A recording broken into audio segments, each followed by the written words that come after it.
दोस्तों, a night of the seven kingdoms का episode 5 आ चुका है। एपिसोड की शुरुआत में हम उन 7 योद्धाओं को देखते हैं जो एक गोल घेरे में खड़े हैं। ये कोई आम लड़ाई नहीं, बल्कि ट्रायल ऑफ 7 है, जो बहुत ही खतरनाक और खून खराबे वाला होने वाला है। ये लड़ाई इतनी बड़ी है कि खुद प्रिंस बेलोर डंक की तरफ से लड़ने के लिए मैदान में उतरे हैं। ये एक ऐसा मोड़ है जहां राजकुमार बेलोर अपने ही भाई मेकार, भतीजे और शाही रक्षकों के खिलाफ खड़े हैं। बेलोर जानते थे कि डंक ने टैंसिल को बचाकर एक सच्चे नाइट का फर्ज निभाया है और इसीलिए वो न्याय का साथ दे रहे हैं। मैदान में दोनों टीमें आमने सामने हैं। बेलोर अपनी टीम को समझाते हैं कि उन्हें घबराना नहीं है और जितना हो सके अपने घोड़ों पर टिके रहना है। डंक और रेमुन काफी घबराए हुए हैं क्योंकि उन्होंने पहले कभी इतनी बड़ी लड़ाई नहीं लड़ी थी। डंक तो डर के मारे उल्टियां भी कर रहा है। जैसे ही युद्ध का बिगुल बजता है, लड़ाई शुरू हो जाती है।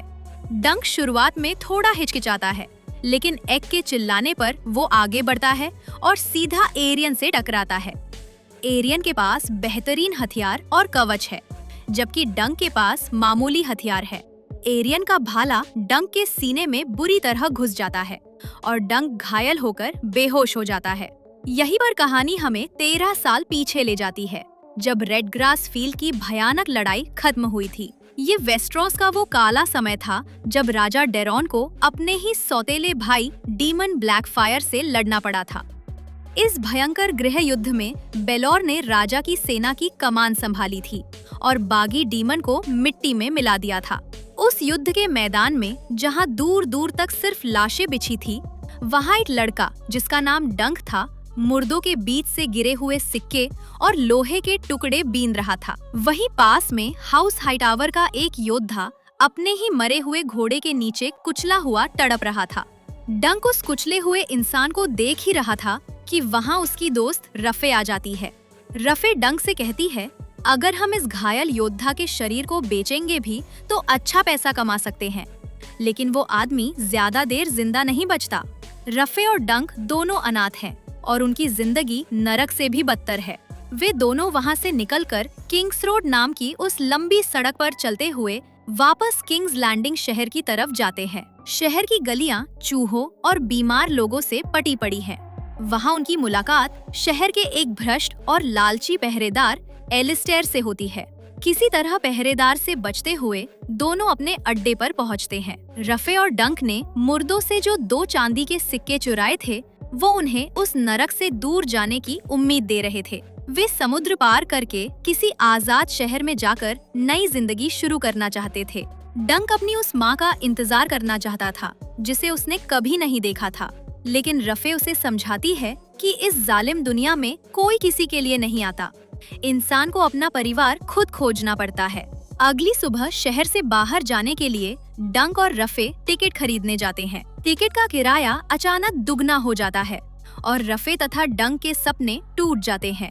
तभी वो भ्रष्ट पहरेदार एलिस्टेयर वहां आ धमकता है और उनके खून पसीने से बचाए हुए पैसे छीन लेता है। रफे जाते जाते एलिस्टेयर का खंजर चुरा लेती है। जब एलिस्टेयर को पता चलता है तो वो उसी खंजर से रफे का गला काट देता है, लेकिन तभी वहाँ एक बूढ़ा और नशे में धुत आदमी पहुँचता है। ये सर आर्लन है। सर आर्लन बिना किसी की परवाह किए उस भ्रष्ट पहरेदार को मौत के घाट उतार देते हैं।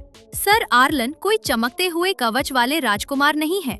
वो गंदे हैं, शराब की बदबू में डूबे हैं और लड़खड़ा रहे हैं, लेकिन उनके अंदर एक असली नाइट का दिल धड़कता है, जो बेगुनाहों की हिफाजत करना अपना धर्म समझता है। सर आर्लन के भतीजे को उसी रेड ग्रास फील्ड की लड़ाई में मार दिया गया था और उसी गम को भुलाने के लिए वो हर पल शराब के नशे में डूबे रहते हैं। डंक उस बूढ़े नाइट की बहादुरी और सच्चाई से इतना प्रभावित होता है कि वो अपना सब कुछ छोड़कर सर आर्लन के पीछे पीछे चल पड़ता है।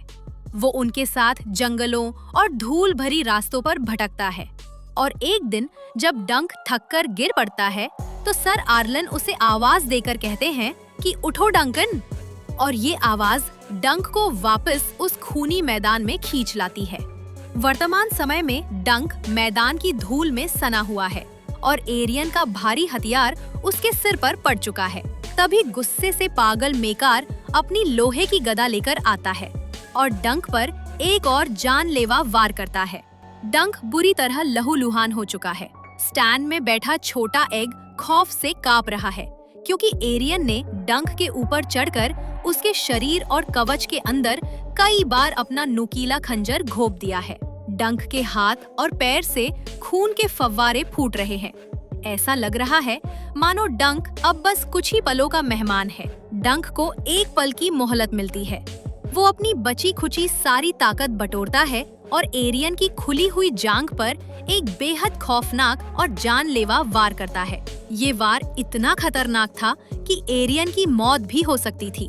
डंक अब पूरी तरह से टूट चुका है और वापस जमीन पर गिर जाता है। उसकी सांसें उखड़ रही हैं।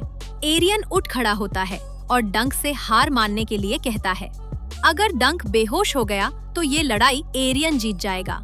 एरियन खुशी से चीखता है कि डंक मर चुका है और वो बिगुल बजाने वाले को लड़ाई खत्म करने का हुक्म देता है। लेकिन तभी डंक के कानों में अपने गुरु सर आर्लन की वो पुरानी आवाज गूंजती है जो उसे उठने के लिए कह रही है। मैदान में मौजूद हजारों लोग भी डंक का हौसला बढ़ाने लगते हैं। डंक एक घायल शेर की तरह दहाड़ता हुआ खड़ा होता है और सीधा एरियन पर टूट पड़ता है।